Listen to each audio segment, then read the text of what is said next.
Hi everyone. Today I want to go over the changes to our Obra shadcn UI kit. We've mostly focused on creating a more complete Figma kit, and lately we've been thinking about that we are kind of feature complete now, and we will be focusing mostly on front end for the coming future. So Figma, what we did is that we added support for all 8 shadcn UI styles. So what does this mean? If you go into shadcn, you go into create, then you can basically see these 8 styles: Vega, Nova, Maya, and so on. And they all have different properties. For example, Lyra is squared and very small. Luma is like a friendly rounded style. And like Sarah is kind of like a typographic style. Like you would combine Sarah maybe with this kind of like serif font so that these headings look cool. The changes that we made is that whenever you buy the Pro kit now, that basically in the customer center you can download all the styles. So you can download a separate file, and this is very important, a separate file for all 8 styles. And we chose to have separate files because we think architecturally it makes sense. If you go into the variables panel, you will see that there's 22 theme variables, 66 typography variables, and 103 color variables. And basically when you want to customize the kit, you are finding 600-ish variables. You don't need to touch those 288 from Tailwind colors, but basically you go into the theme collection, you change the neutrals to what you'd like, you would change the destructive tones to what you'd like, you would change the chart colors, you would then go into shadcn colors and you would change the primary color here. And then if you want to customize typography, you would here change the font families. And that's all that's required to start customizing our kit to your brand. So no weird things where you have to delete all kinds of modes or where you're confronted with a crazy panel full of variables or type styles. Here we also limit ourselves in the amount of type styles. And this is because the philosophy of our kit is that we really want it to be something that designers can use to make the start of their design system, just like the philosophy of shadcn. So as I go around here, that's the publication of our free kit. We will get into that. I have all the files, right? And if we take a file like Vega, we will see that there are these markers, these little dots. And what they mean is that this component has been customized per style. So Vega has alert dialog customized for Vega. If you go here and it says new, that is for 6 components that are new, such as the attachment, the bubble is new. We also have the message and message scroller. And these are all related to the chat components that shadcn released. So it's chat, CHAT, for making chat interfaces. We also have a questionnaire where we have this new component that we it was just released last week. We still want to make some final tweaks on it, which will land soon in a bug fix release.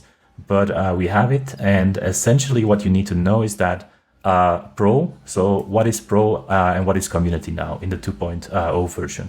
So this is a profile, right? And Pro contains application blocks. So you have these defaults for starting dashboards, for starting wizards, for starting marketing websites. So if you start customizing the kit, these blocks will change towards your customizations. And we're working on new e-commerce blocks, so we're gonna update that a little bit. But essentially, Pro contains all these Pro blocks, and the non-Pro version, so the Community edition, does not contain any of those Pro blocks. I think that's the main difference, and also, of course, the 7 styles. In Community, everything is Nova, but Pro users can choose between the 8 styles. Let's go back to our blog post and zoom in on the other aspects. So the last aspect we didn't cover are our updated CSS export and create plugins.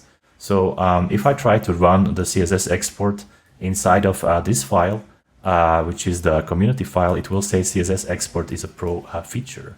So if I try to run it inside of a Pro file, I will have the full export of the colors and typography. So there's a new feature where if you have custom type styles, they will also be rendered along with your CSS code.